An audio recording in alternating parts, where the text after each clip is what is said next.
lights out and away we go. Sebastian Vettel.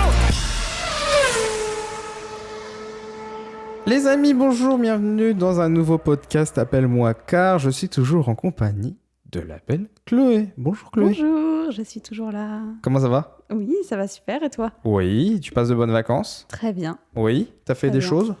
J'ai fait des choses. Oui. Eh bien, je suis partie en vacances. Où Et ça? cela ne m'a pas empêché de travailler sur le podcast. Oui, on va y revenir tout de Et suite. Oui, et oui. T'es parti en vacances, il me semble. Ouais, je suis partie en Angleterre. Oh. Juste avant, qui est le... Le e-prix Oui, d'Extreme E, c'est ça? C'est ça. À Londres. Et moi, je partais genre un jour avant. Mince. Et c'était très drôle parce que j'ai croisé beaucoup d'Anglais dans Oui. l'avion qui revenaient du Grand Prix de France. Oh. Et alors, ils étaient bien? Ils étaient sympas? Ouais, c'était cool. Oui. Et Ouais, tu m'as pas ouais. invité par contre pour aller Non. voir le e-prix par contre. Je ne t'ai pas invitée. Et c'est dommage. Ça sera donc la dernière participation de Chloé dans ce podcast.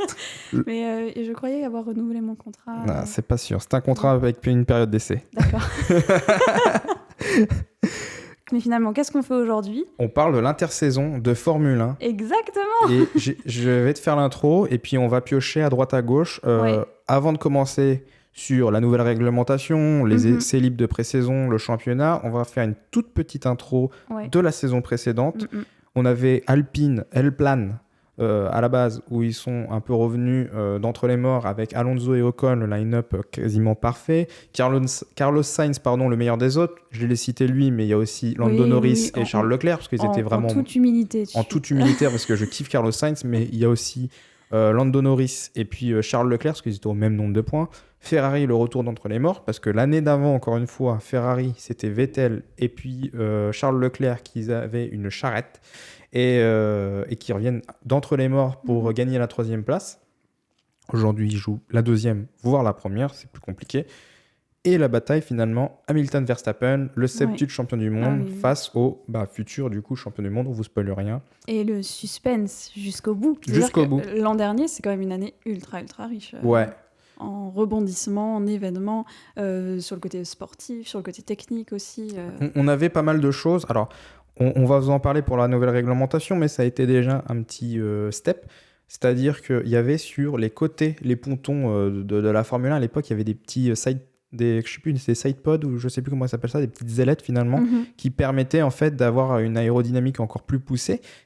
Ils ont été enlevés, tout ça, pour avoir un ponton beaucoup plus lisse, ce qui a permis à Red Bull de rattraper son retard sur Mercedes. Et ensuite, il y a eu la nouvelle technologie. La bataille Hamilton-Verstappen, t'en as pensé quoi? T'as aimé, franchement? Ah, j'ai adoré. Ouais. Ça m'a tenu en haleine jusqu'au bout. Ouais, moi pareil. Hein. On a Incroyable. eu des trucs de ouf. Je me souviens, enfin, on en a sûrement parlé, mais on a eu des rebondissements, que ce soit Monza, Silverstone, voire Abu Dhabi la dernière. On ne va pas prendre parti d'un pilote en disant nanana, machin. On va juste vous dire que ça a été un combat jusqu'à la dernière ligne droite, à la ligne d'arrivée. Et on est un peu déçus que ça ne soit pas le cas cette année, mais on a quand même Verstappen et Leclerc Et, on et est la même nouvelle surpris. réglementation. On est même surpris que ce ne soit pas le cas cette année. Parce que moi, je me revois au début de saison avec mon petit journal L'équipe Ouais. qui titrait genre... je ne sais plus exactement quel est le nom, mais la nouvelle bataille cette année entre Ouais, mais Hamilton, en plus, il y avait Verstappen, Russell qui avait rejoint le groupe, Mercedes, donc on s'est dit ça va être le feu, mais en fait, non, à cause de la nouvelle réglementation. qui a tout bousculé. Et oui. Donc, nouvelle technologie, On en a beaucoup parlé. oui, donc en gros, une F1 dite beaucoup plus classique, avec des ailettes, plus d'ailettes finalement, une nouvelle, entre guillemets, ancienne technologie, donc un effet de sol qui est apparu dans les années 70-80. Exactement. Ils nous ont ressorti un truc. Enfin, je me souviens, les premières fois, on en entendait parler. Ouais. On se disait, mais ils nous ont sorti un truc des tiroirs. Ouais, c'est... Ils ont... Oula, Oula Je donne des coups dans le matériel technique. grave. Ils nous ont ressorti un dossier tout poussiéreux. C'est ça. Ils ont soufflé dessus. Ouh là là, cette technologie intéressante. Alors, qu'est-ce que finalement l'effet de sol? Donc, c'est entre guillemets, ça va être assez compliqué de le dire comme ça à la radio, mais en fait, c'est imaginer une aile inversée. Donc, l'aérodynamisme, donc dès que le vent arrive, parce que la Formule 1 pénètre le vent, on a l'air qui passe en dessous au lieu de passer au-dessus. Alors, elle passe aussi au-dessus, mais cette fois-ci, elle passe en dessous. On a l'air qui passe en dessous de la Formule 1, qui permet en fait de limiter le dirty air, donc c'est l'air sale qui est projeté par la Formule 1, ce qui permet d'avoir des plus grosses batailles finalement. Exactement, on voit bien que l'idée c'est toujours la même, de favoriser le spectacle. Et même avec une Formule 1, avec Red Bull qui était très très fort, Ferrari qui était très très fort, ça nous a permis d'avoir des gros rebondissements, par exemple à Silverstone où il y avait 3 ou 4 voitures qui se bagarraient pour la P2, donc c'était très très très intéressant. On a aussi un nouveau truc, des pneus de 18 pouces qui sont chauffés à 70 degrés, donc ça limite maintenant le undercut. Donc l'undercut, je vous le rappelle, c'est le fait de s'arrêter avant, faire un tour à fond pour dépasser la voiture qui va s'arrêter après.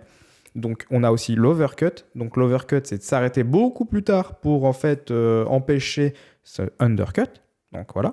Et explication technique très claire. J'espère que ça a été... Prenez des notes. Ouais. Et on a aussi, à cause finalement de l'effet de sol, alors on a eu Adrien Newey qui avait lancé une thèse, je ne l'ai toujours pas trouvé, qui parlait finalement de ces problèmes de marsouinage, donc les phénomènes de rebond.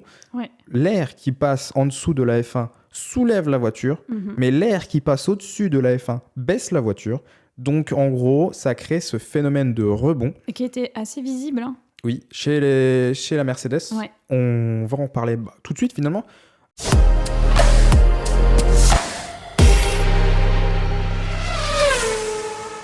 On va parler maintenant des essais libres avec 2 Mercedes pour le prix d'une. Pour commencer, comment t'expliquer au début on arrive aux essais libres, je crois que c'était à Barcelone, avec une Mercedes dit classique finalement, qui claquait des bons temps. Comme la McLaren, on y reviendra tout à l'heure. Oui. Ouais. Évidemment, j'ai retenu les performances de McLaren. C'est vrai que la performance des McLaren, toi t'es fan de Lando Norris et moi je suis fan de Ricciardo, donc on pouvait noter que ça.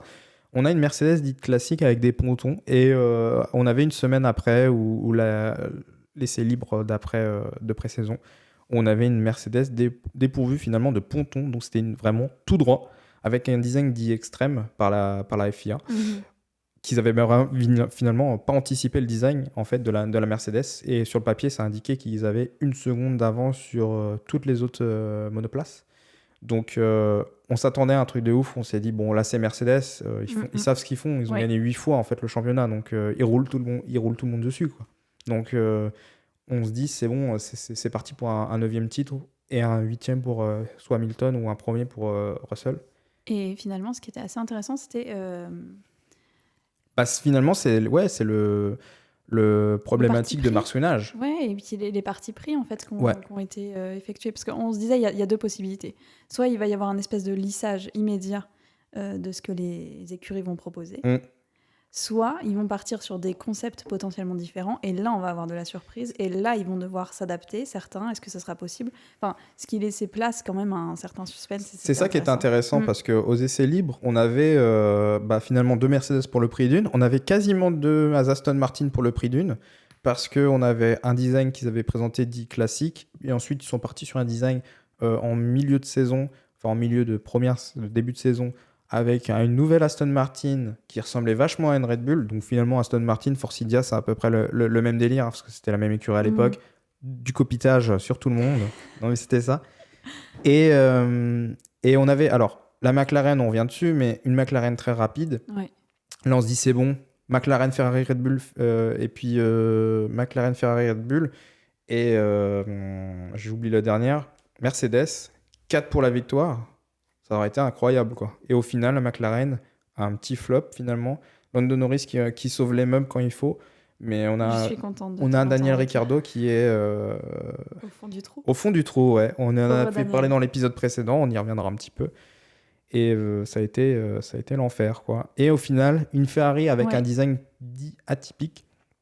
Donc un design très creusé pour une meilleure vitesse de pointe. Donc ça ressemble à une baignoire, finalement. Enfin, 2 baignoires, parce qu'il y en a 2.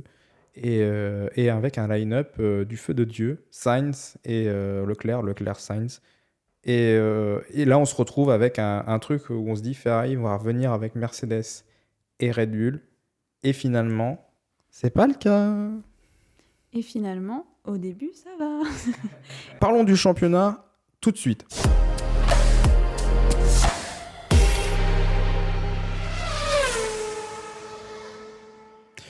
Alors, ce championnat a été finalement très épique, j'ai envie de dire. Parce ouais, que... il s'est passé plein... En fait, quand j'y repense là maintenant, je me dis, en fait, pour cette première partie de saison, Ouais, il s'est c'est ça. passé pas mal de choses déjà. C'était pas chiant. Ouais. Il y avait C'est 2-3 vrai. courses qui étaient en dessous, mais finalement, c'est un peu ça la Formule 1. Il y a des courses qui sont moins bien que les autres, parce qu'il y a des courses qui sont tellement énormes que les autres paraissent un peu nuls. Mais bon, Red Bull sont en train de survoler partout. Ils ont eu quand même le courage de saboter leur propre voiture, les 2 premières courses, histoire de... Non, ils ont eu des problèmes de fiabilité, Ouais. qui a eu des DNF. Et ça nous a mis quand même un espèce de gros suspense tout début de la saison, parce qu'on se disait, à tout moment, avec les différents problèmes de fiabilité qu'ont pu rencontrer différentes écuries, notamment Red Bull. Ça va jouer sur la balance à la fin. Et on ne sait jamais vraiment quelle va être l'issue de la course. C'est ça, parce que finalement, que ce soit le premier Grand Prix où Verstappen est DNF, donc il est obligé d'abandonner. Et ça se reproduit ensuite. Et ça se reproduit après en Hongrie, le dernier Grand Prix avant la mi-saison, où il est dans un problème moteur finalement. Donc on a des régulations où ça leur permet de changer les moteurs, les turbos, les MGUK, les MGUH, enfin bref, tout ça. Mais du début à la fin, il y a des problèmes techniques et c'est normal. Je reviens sur vite fait Alpine qui disait au début, c'est vrai qu'il va y avoir pas mal de problèmes techniques. Nous on joue la vitesse de pointe, on joue les perfs au début et après si ça pète, ça pète, mais au moins on joue la perf parce qu'on veut jouer des bons points finalement. Ouais. Ils ont eu des problèmes techniques, c'est vrai, mais ils ont joué les points quand il fallait. Ils ont été souvent sur le haut du... Quand on enlève Mercedes, Red Bull, Ferrari, c'est les 6 premières places, on va dire. Il y a Alpine qui est derrière et c'est super cool, hein, franchement. Et on a un Alonso qui est très très fort et un Ocon qui est très très fort aussi. Hein. Finalement, on a un bon line-up. Hein. C'est un peu dommage, finalement, parce qu'on vous le parlera plus tard, mais c'est un peu dommage que ça s'arrête là. Mais très très bon saison de Alpine qui est de retour au combat et qui se bagarre contre un McLaren en dessous finalement. Oui, McLaren un peu déceptif, hein. Mercedes aussi. Mercedes, on se dit, mais que font-ils? Début de saison, mais je me suis dit, mais en fait, c'est la fin, quoi. Bah, Mercedes, je suis d'accord et je suis pas d'accord. Ah, dis-moi. Ils sont en dessous, ça c'est vrai. Oui, mais surprenant. Enfin, moi qui est vraiment débutante dans mon amour pour la Formule 1, oui. J'étais très surprise au début. Je me dis, ouais, dis donc, qu'est-ce qui se passe? Ouais, mais pour moi, on savait qu'ils étaient en dessous de toute façon. Bah, c'était un petit peu et que ça allait pas jouer le titre ou que ça allait peut-être pas jouer les victoires, parce que le titre, c'est toujours bon, on va dire, statistiquement parlant. Mais moi, ce que je remarque, c'est qu'on a Mercedes qui il joue les points quand il faut. Une P4, c'est une P4. Alors que Ferrari, c'est totalement l'inverse. Alors, c'est pas les mêmes problématiques, ouais, on c'est le ça. voit très bien. Et par contre, ce qu'on peut souligner avec Mercedes quand même, c'est qu'à aucun moment, on s'est dit, c'est foutu pour eux. C'est-à-dire qu'il y a une force de résilience. Ils sont à une vingtaine de points de Ferrari au championnat. Il y a une force de résilience en plus chez eux quand ils ont pu améliorer la voiture, résoudre la problématique. On voit que c'est une équipe qui tient le coup, quand bien même c'est difficile. Et à l'inverse finalement de Ferrari, Mercedes, c'est une équipe qui a beaucoup gagné. Canal+, ils en parlent beaucoup et très très bien, en disant qu'ils ont une écurie quasiment qui ont appris que gagner et pas perdre. Moi, je suis pas vraiment d'accord parce qu'ils perdent, mais ils limitent la casse de ouf. Alors que Ferrari, c'est une équipe qui a quasiment pas gagné de titre, parce qu'entre 2007 et aujourd'hui, c'est passé pas mal d'années. Et même 2008, parce qu'ils ont gagné le championnat en 2008, il me semble. Le championnat constructeur. Donc, finalement, c'est une équipe qui sait pas gagner. Alors que Mercedes, ils savent gagner, mais maintenant, ils peuvent juste se calibrer, surtout avec un George Russell qui a appris à ne pas gagner parce qu'il avait une caisse vraiment nulle. Là, ils arrivent en fait à revenir en limitant la casse et en se disant ok, 10 points, c'est 10 points. 18, c'est 18.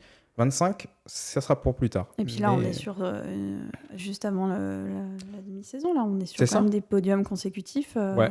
Et de P3 propre, c'est ça. Et bon, moi, je suis pas très fan d'Hamilton pour certaines raisons. Mais j'avoue que là, c'est la grande classe parce qu'il arrive à être là quand il faut. Et s'il n'y avait pas Verstappen, la P1, elle était là. Hein. Si Verstappen avait un DNF, la P1 était là. Russell aussi. Et Russell qui lâche une P1 en Hongrie, en qualif, c'est quand même assez incroyable pour une voiture dit nulle, quoi. Pour une mauvaise voiture. Ouais, et puis ça, là, on voit la qualité aussi d'une écurie. C'est-à-dire qu'ils ne se sont pas laissés abattre. C'est ça. On voit qu'il y a un gros travail qui est fait. Dans l'adversité, ils ont été... Donc j'ai mis Mercedes le désastre parce que... Mais j'ai au début quand même. Au début, mais en fait, quand tu vois que Hamilton où je l'ai noté, hein, Hamilton récupère de nombreux points et George Russell impressionne. Donc malgré le désastre, entre guillemets, on a déjà un bon line-up. Et en plus de ça, on s'attendait à une bagarre entre les deux. Mais en fait, j'ai l'impression que, entre guillemets, grâce à cette adversité, ils font face ensemble. C'est ça. C'est beau. C'est un peu comme. Mais c'est ça. C'est un peu Sainz-Leclerc, comme l'année dernière. Ils savaient que tous les deux, c'était foutu pour les P1 et ils pouvaient faire que remonter. Et j'ai l'impression que Mercedes, c'est à peu près le Ferrari de l'année dernière. Ferrari, finalement, de retour à la victoire. J'ai envie de dire enfin, depuis 2 ans, 3 ans, je sais plus. Mais il y a un hic. Ouais, et là encore, tu vois, on parle du championnat sur ce début de saison. Et on pourrait même diviser peut-être déjà cette première partie en 2. Parce qu'il y a eu un vrai changement. Au moment où Mercedes, ça va mieux. Au moment où Ferrari, ça va moins bien. Non, mais c'est ça. Il y a eu un moment donné, la courbe, elles sont inversées pour les deux. Ouais. Et Ferrari, ils ont, entre guillemets, pas tout pour réussir, mais il y a un réel problème de stratégie. Quelle frustration. Non, mais c'est vrai.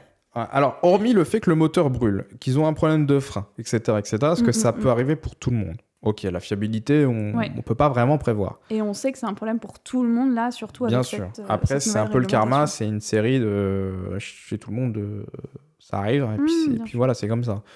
Par contre, on a Ferrari qui est de retour à la victoire. Mais par contre, il y a des problèmes de stratégie. À quel moment, je reprends la Hongrie, mais à quel moment tu lâches des pneus hard alors que ça n'a pas marché tout le week-end? Il fait froid, il y a un problème. Alpine a essayé, ça n'a pas marché. Ils arrêtent Leclerc 10 tours après lui avoir mis des jaunes, alors que les jaunes, ils peuvent tenir 20 tours. Et la veille, voire la veille d'avant, ou encore la veille d'avant, ils disaient on fait une P1, on fait une P2 avant la fin de la saison. Ils n'arrivent même pas à aller sur le podium.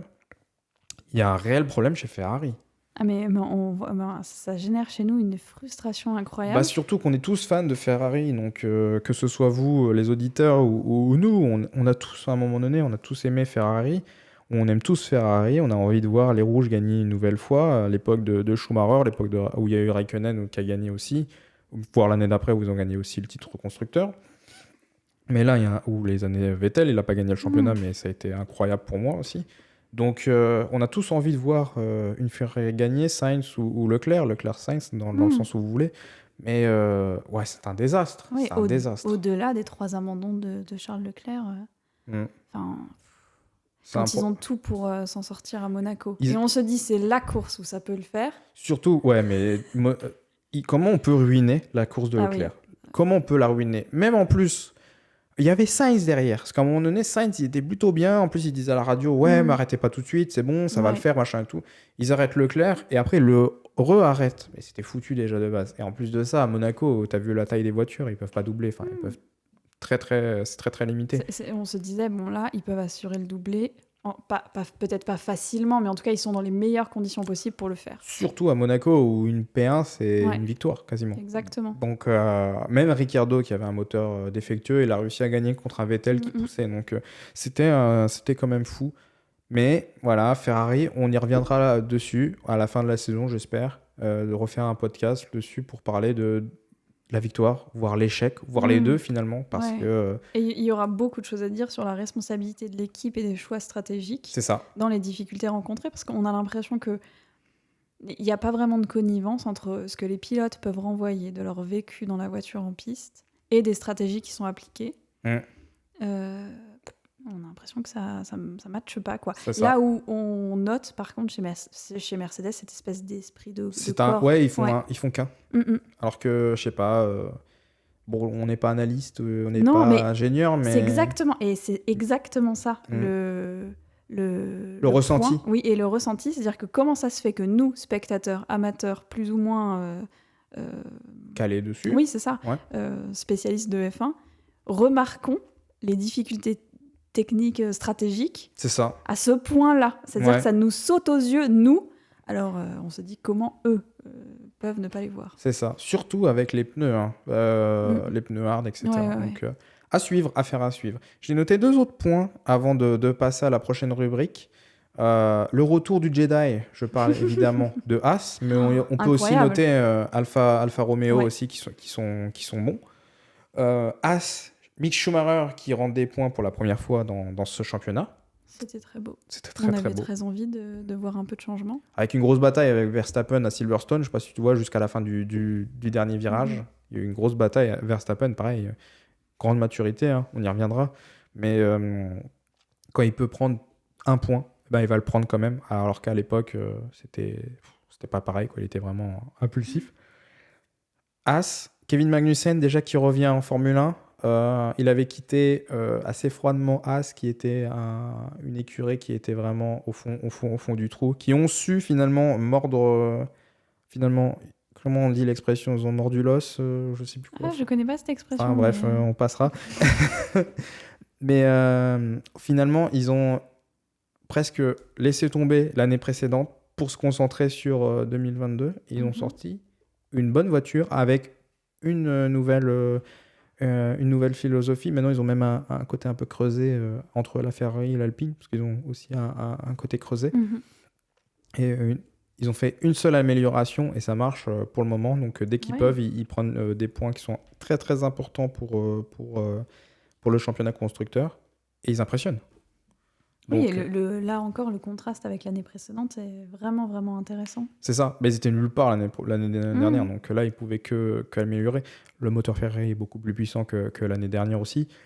Mais là, on a quelque chose qui est très, très cool, quoi. Donc, et ça permet d'apprécier peut-être un petit peu mieux aussi les performances de Mick Schumacher. C'est ça. Qu'on ne pouvait pas vraiment... pas vraiment évaluer parce que déjà, il n'avait pas beaucoup de temps d'antenne, parce qu'il était derrière. Et en plus de ça, il se battait avec personne parce qu'il n'y avait que deux voitures. Exactement, ils se battaient l'un contre l'autre. Et Mazepin était vraiment en dessous comparé à Schumacher. Mais Schumacher, je pense qu'il faudra faire aussi des trucs. On va faire tellement de podcasts de toute façon. Mais moi, je trouve que c'est une sorte de diesel. Quand je l'avais vu un petit peu en F2, la première année, il était vraiment en dessous. Et la deuxième année, il a pu évoluer grandement. Donc, je pense que déjà, la deuxième saison commence à devenir intéressante. Et je pense que s'il est reconduit, il a une troisième saison et une quatrième, une cinquième. Enfin bref, ça sera comme du bon vin. Il va aller... il sera de mieux en mieux, quoi. Donc, Aston Martin. Dernier point. 2 voitures, mais 0 projet. Ah bah, ça c'est le cas de le dire. Ouais.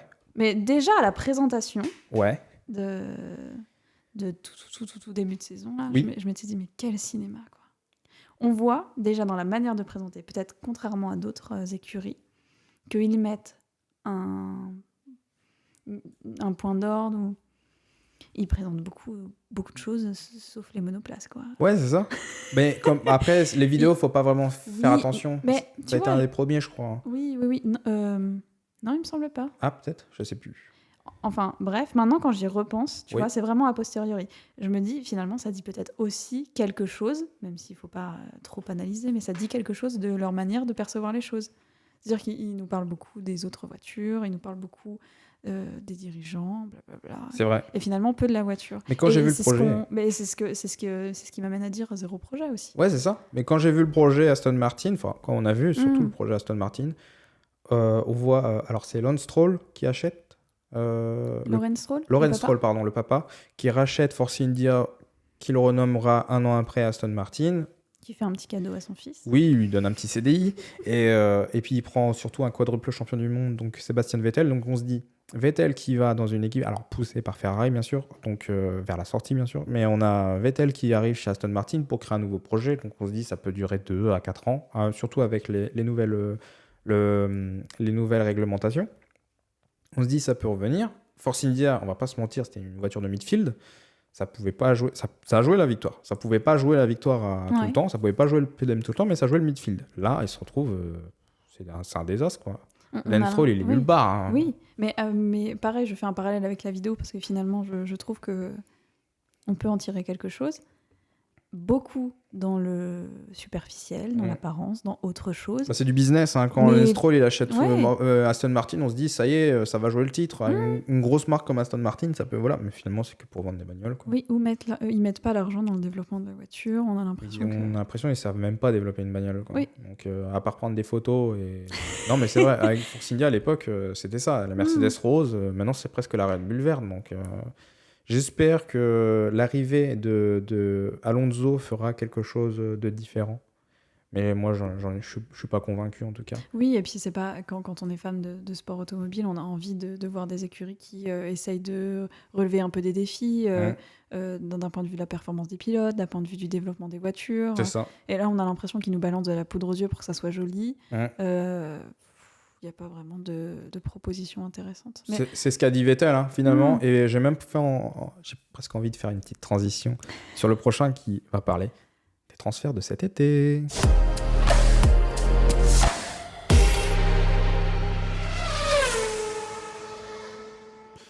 Et oui, finalement, Aston Martin, 2 voitures, 0 projet. Je crois que Vettel l'a vu, parce que le coup de tonnerre, ça a été... Ouais. Quel bruitage exceptionnel. Je le rajouterai pour le prochain. Ah oui, il faudrait que tu le clips. Grave. Ça serait drôle. On a le quadruple champion du monde qui nous quitte dans une vidéo sur Instagram, les réseaux sociaux. Camille sèche encore, c'est là. Ouais, c'est encore trop dur d'en parler. Sébastien Vettel nous quitte. Ouais, je l'avais dit dans un tweet à un moment donné que s'il partait, c'est qu'il ne croyait pas au projet Aston Martin. Et je le voyais mal partir parce que ça serait une preuve d'échec déjà d'Aston Martin. Et ça serait un aveu aussi de dire que ça n'a pas marché. On est tous d'accord pour dire que Vettel, il en a marre depuis quelques années, depuis les dernières années Ferrari. Mais là, ça a été plus un coup de tonnerre. Moi, ce que je retiens, c'est que Vettel, il croit 0 au projet Aston Martin. Pourtant, il avait même acheté des actions, plein de trucs. Et... Ouais. On a l'impression qu'il était là, il prenait son chèque, il était un peu tranquille et qu'il allait peut-être aller vers autre chose. Je pense qu'il s'attendait à gagner des courses ou quelque chose d'important. Enfin, moi, je me suis dit, ils verront Chonos, c'est ça l'expression, l'année dernière, avec une voiture qui était bof, vraiment très très bof. Et au final, je me suis dit, ils vont tout mettre dans le développement pour l'année d'après. Et au final, il n'y a rien eu, quoi.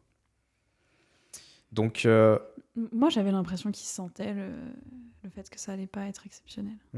Et qu'il était un peu résigné quelque part. Bon, voilà, il fait un truc, il récupère son gros chèque, il s'amuse un peu dans sa voiture et puis il verra ensuite. Puis il fait de la promo pour des causes qui lui tiennent à cœur, que ce soit l'écologie, que ce soit tout ce qui est We Race as One, finalement, de la Formule 1. Et puis, la place des femmes aussi. C'est ça, les causes LGBT+, etc., etc. Et on a l'impression qu'il kiffe plus ça que la Formule 1 en tant que telle. Il en a même parlé à la télé aussi. Oui, et puis en même temps, étant donné qu'il ne brille plus par ses performances et qu'il a énormément apporté, il a énormément apporté et il a énormément à apporter au sport automobile. C'est ça. Il se met plus en lumière sur son expérience passée, ce qui lui a donné une place importante, une notoriété, et puis un crédit. Ouais. Plutôt que sur les performances à venir qui sont de toute façon pas... Enfin, on a l'impression que c'est pas possible. C'est infaisable. On le verra après plutôt, je pense, dans des saisons... Un peu comme Rossi qui a quitté la moto et maintenant il fait du GT de temps en temps. Entre guillemets, lui dit ça pour s'amuser. Je pense qu'on le reverra peut-être en GT, en WEC ou peut-être faire la triple couronne, en IndyCar ou les Le Mans, etc. etc. Donc, affaire à suivre. Et finalement, qui pour le remplacer ? Suspense. Je te laisse le dire. C'est trop pour moi encore. Mais quelle surprise. Ouais, on a le double champion du monde pour remplacer finalement un quadruple champion du monde. Mais je me suis dit, mais que va-t-il se passer ? Pourquoi ? Genre 1 ou 2 jours après. 1 ou 2 jours après, on a Fernando Alonso qui remplace Sébastien Vettel. Alors, on en avait parlé à certains moments pour Daniel Ricciardo. On avait dit qu'il y avait encore Fernando Alonso qui était, je ne crois pas, reconduit. On avait Albon, on avait plein de choses comme ça. À aucun moment on a dit Fernando Alonso il allait chez Aston Martin. Je n'ai pas réécouté, mais il me semble que j'avais même affirmé en disant non, il est très bien chez Alpine, pourquoi est-ce qu'il bougerait ça ? On avait tout, elle plane, on avait les trucs... Oui, non mais elle plane, faut arrêter.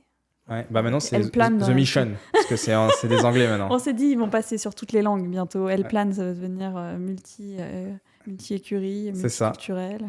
Et alors, on va revenir un petit peu dessus parce que on a l'info que maintenant, parce que ça arrivait il y a 1 ou 2 semaines, donc d'après plein de rumeurs, plein de trucs, Alonso aurait quitté Alpine parce que c'était des problèmes de contrat, etc. etc. Ouais. Il avait même dit pendant l'été que ça allait durer 10 minutes les comment ça s'appelle, pas le transfert, mais les négociations.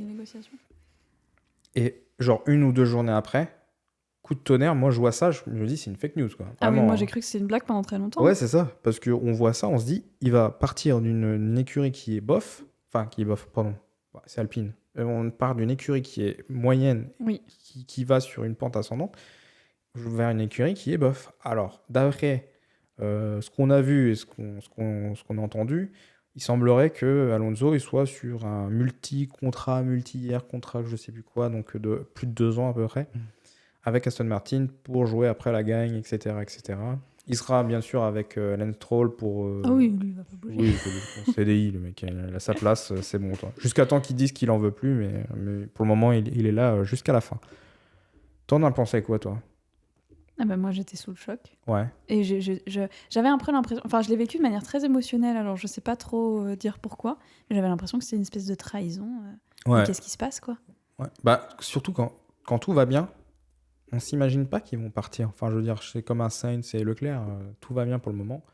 Mais on n'a pas l'impression que ça ira mal plus tard, parce qu'on ne s'attend pas à ce qu'ils partent. Ouais, et c'est vraiment le côté passionné qui parle, parce que finalement, si on remet les choses dans leur contexte, ce sont des personnes qui... Ouais, oui, ce sont des personnes qui sont sous contrat de travail, et que ça s'arrête là aussi. C'est un papier, c'est un contrat de travail, ils se mettent d'accord, ils travaillent ensemble, ils ne sont plus d'accord, ils essayent de négocier, ils partent, ils vont travailler ailleurs.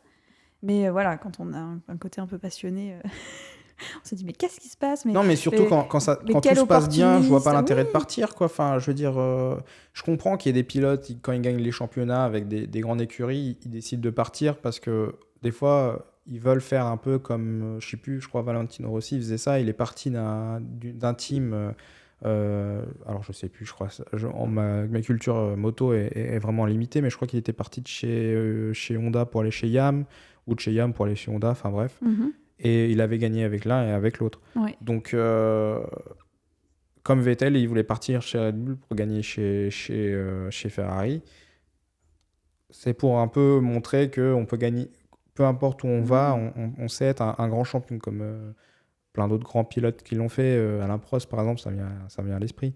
Oui, mais, bien sûr. Et là, il n'y a pas cette impression d'aller vers un projet différent qui serait soit un challenge, soit une proposition intéressante, soit une progression vers une écurie peut-être plus performante. Ouais, il n'y a c'est aucune de ces propositions-là qui... Il a déjà galéré à choper un baquet en Formule 1. Et là...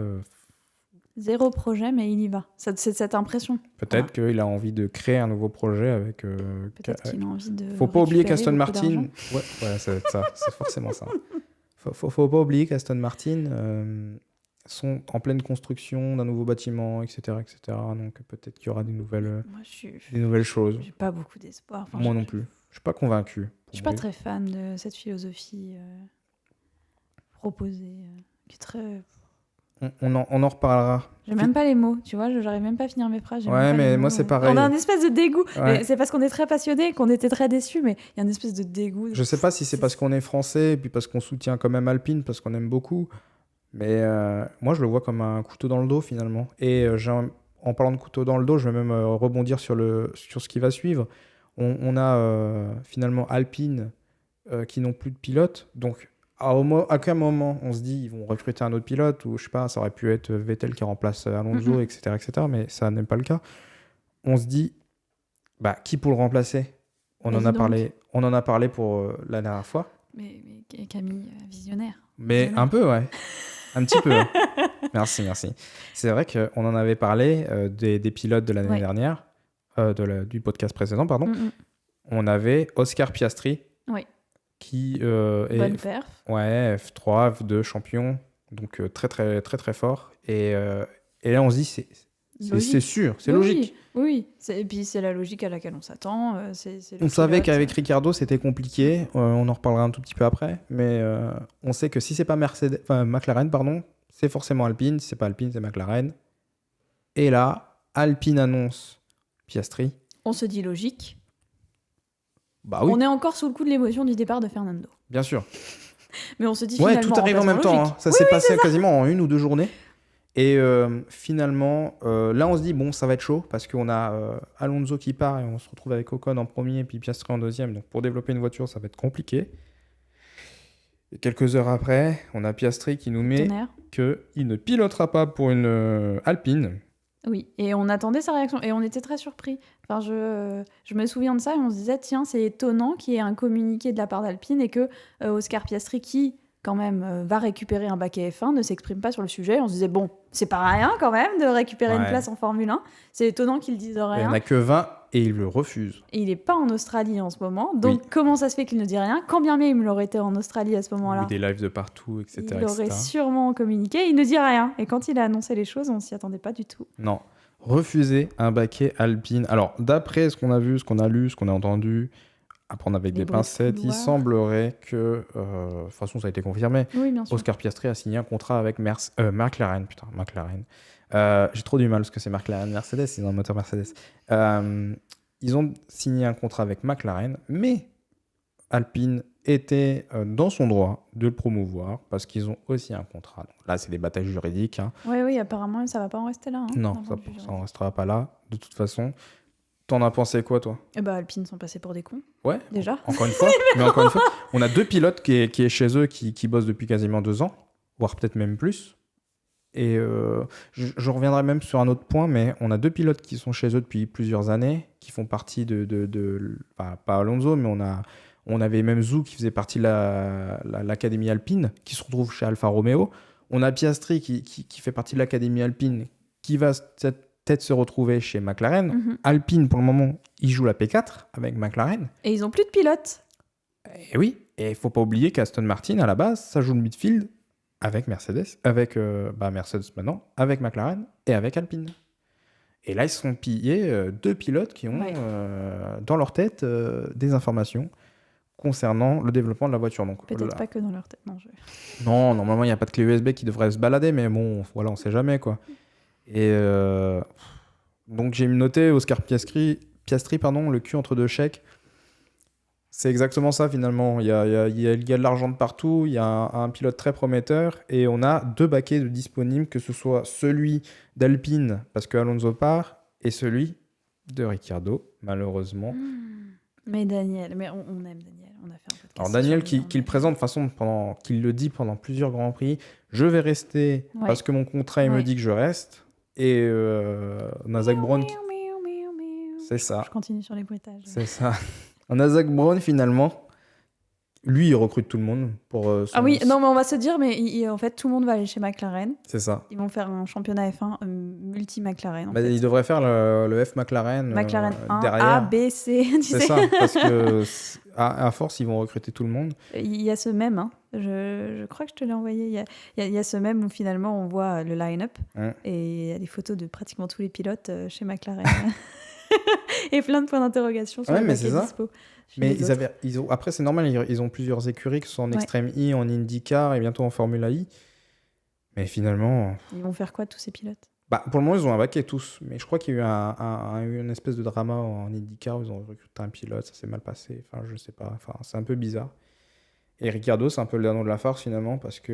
Oui, bien publiquement, et on se dit mais comment il va se sortir de ça? Publiquement, Oscar Piastri le fuck derrière en lui disant, enfin indirectement, il lui dit frérot, j'ai ta place. Quoi. Oui, exactement, parce que honnêtement, au moment où il refuse la place chez Alpine, on se dit bon, il est quand même pas si idiot que ça, Oscar Piastri, il sait que c'est difficile d'avoir une place et qu'il a une opportunité ailleurs. Il y avait peut-être une possibilité avec Williams. Ouais. Mais quand il y a un baquet qui s'ouvre chez Alpine, c'est un pilote Alpine, ça me paraît logique. Donc on se dit, il va aller chez McLaren. Sauf que McLaren a déjà des pilotes. C'est ça. Et Zach Brown disait, ouais, c'est vrai que Ricciardo, il est un peu nul en ce moment, mais on va le garder. Et au final, pas de parole, quoi. Et est-ce que Daniel va partir? Parce qu'il y a beaucoup de personnes qui ont dit, d'autres fans de Formule 1 qui disaient, peut-être que le mieux qu'il reste à faire, ça ne veut rien dire, c'est pas grave, pardon. Je suis émue, je suis triste pour Daniel. Oui, peut-être que... Oui, non mais je vais refaire ma phrase. 1, 2, 3. Peut-être que le mieux pour Daniel Ricciardo maintenant, c'est qu'il s'en aille finalement. On en avait parlé dans le podcast précédent, donc n'hésitez pas à aller checker. Mais sans savoir... Ouais, c'est vrai qu'on a fait un peu on est un peu des médiums finalement.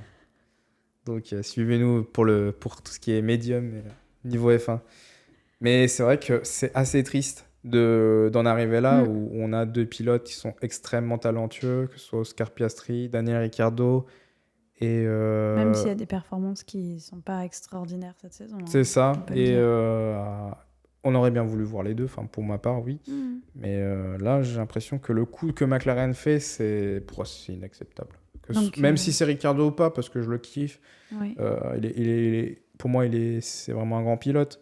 Mais là, faire ce coup-là, c'est embêtant, quoi. Enfin, ça me saoule, quoi, parce que ça devrait pas arriver et ça arrive. Surtout le côté drama qui est derrière. Quoi.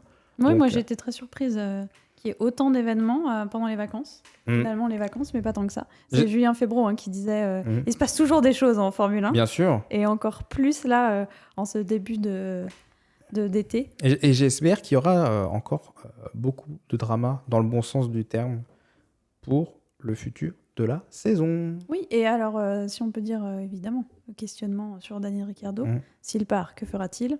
Réponse dans notre podcast précédent. C'est ça.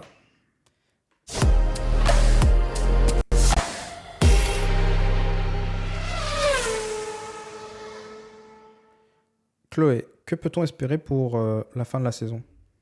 Il va y avoir des rebondissements, ça c'est sûr. Tu penses que Ferrari pourra revenir sur le championnat ? Eh ben moi, j'y crois plus du tout. Plus du tout ? Ah ouais. C'est foutu ? Ah, j'ai l'impression que c'est foutu. Ouais ? Ouais. Sainz, Leclerc, c'est mort, c'est foutu. Mais je sais plus, enfin, ils en sont à combien là, d'écart de points Je sais plus, mais il fallait que Leclerc il gagne toutes les courses et que... Et encore. Mais là après le GP de Hongrie, Max, 258. Charles, 178 points. Le troisième, c'est qui ? C'est Pérez, je crois. Ouais, 173 points. Aïe. L'écart se creuse là. Et là, en plus, en P4, on trouve George Russell, classement donc pilote, 158 points. Ouais. Tu penses que Mercedes pourra revenir et gagner une course ? Au moins une course ? Ouais, franchement. J'ai l'impression qu'ils sont bien partis et ils sont dans un bon état d'esprit. J'ai l'impression que les planètes sont un peu alignées pour que ça se passe bien pour eux. D'un point de vue technique, ça se passe mieux. Les performances sont meilleures. Dans l'équipe, ça a l'air de bien se passer. Ouais, c'est vrai. Donc je pense que Hamilton sur un malentendu, si les deux Red Bull ou les deux Ferrari, il se passe quelque chose, ça peut être Russell ou Hamilton. Et puis au-delà de ça, j'ai l'impression, moi, que Charles Leclerc a peut-être pas les épaules pour devenir champion là cette saison. Tu penses ? Ouais. Bah, la manière dont il fait des erreurs de pilotage. Il n'en a pas fait beaucoup. Hein. C'est plus Ferrari qui fait des erreurs. J'ai l'impression qu'il en a fait qu'une ou deux. Ouais, il me semble qu'il y en avait une, c'était en Italie. Ouais, il y a l'erreur de Monza qui est... Non, c'était pas Monza. C'était pas Monza c'était Mugello, je crois. Non, c'était pas Mugello. Enfin, c'était une course en Italie. Et je pense que c'était Imola, pardon. Il avait fait un spin dans une course sprint ou je sais plus quoi. Et on pense que... Là, je pense que c'était une erreur, mais finalement, il a sauvé les meubles. Et là, ça commence à devenir compliqué. Ça devient compliqué pour lui. Il est très frustré aussi. Et puis, s'il y a Ferrari qui le met aussi dans la sauce, ça ira pas plus non plus. Donc, je pense que Ferrari, il faut qu'il soit dans un autre état d'esprit. Et dans un état d'esprit où ils se disent Day one, on est champion du monde. Et que ça vous plaise ou non. Et j'ai l'impression qu'ils insufflent aussi un état d'esprit qui n'est pas forcément positif pour Charles Leclerc. Et du coup, ça me donne cette impression qu'il n'a pas les épaules. Ouais, c'est ça, il n'a pas le mental. Je sais pas. Parce que quand ça se passait bien pour lui, il a commis des erreurs quand même. Et ça, c'est à noter. Même si on n'a pas eu tant que ça, moi, je les retiens. Comme Sainz, hein. Je le trouvais beaucoup plus solide l'année dernière que cette année. Et là, pourtant, il a eu des victoires. Il est très, très fort. Mais il lui fait beaucoup d'erreurs. Il n'a eu pas de chance non plus, comme Leclerc. Donc, je pense que c'est foutu. Oui, j'ai l'impression qu'il y a quelque chose qui n'est pas assez construit.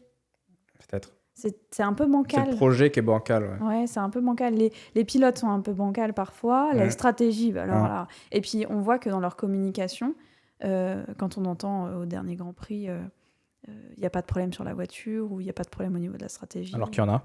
Alors que clairement, tous les amateurs de Formule 1 qui regardent le Grand Prix s'en rendent compte. Déjà, changer les pneus. C'est pas terrible, quoi. Oui, ça donne cette impression d'inconstance, de trucs un peu... On essaiera, parce qu'il y a le jeu F1 Manager qui sortira. On essaiera à ce moment-là de tester, de prendre la Scuderia et puis d'essayer de faire des stratégies. Si on fait mieux, peut-être qu'on enverra notre CV.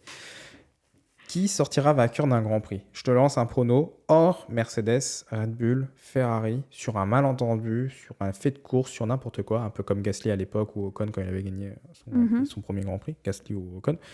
On a peut-être une autre voiture qui pourrait gagner un Grand Prix, voire finir sur un podium, pourquoi pas ? Ouais. Toi, tu penses c'est quelle écurie ? Est-ce que ça peut être, je sais pas, n'importe. petit prono avant de se quitter. Je dois m'avancer sur un pronostic. Ouais. Je suis jamais douée, moi, pour m'avancer Je sur sais pas, dis ce qui te vient. Moi, si tu veux tout savoir, je pense que sur un malentendu, n'importe quoi, un fait de course, je pense qu'une Alpine peut gagner une course. Voire un podium, je pense que c'est plus faisable, mais une course, c'est-à-dire, je pense que il y a moyen qu'Alonso gagne une nouvelle course avant de partir. Ou Ocon, hein, ça peut être dans l'un ou dans l'autre, parce qu'ils sont très forts en ce moment. Et j'ai une petite prono, peut-être pour le Grand Prix de Monza. Ouais.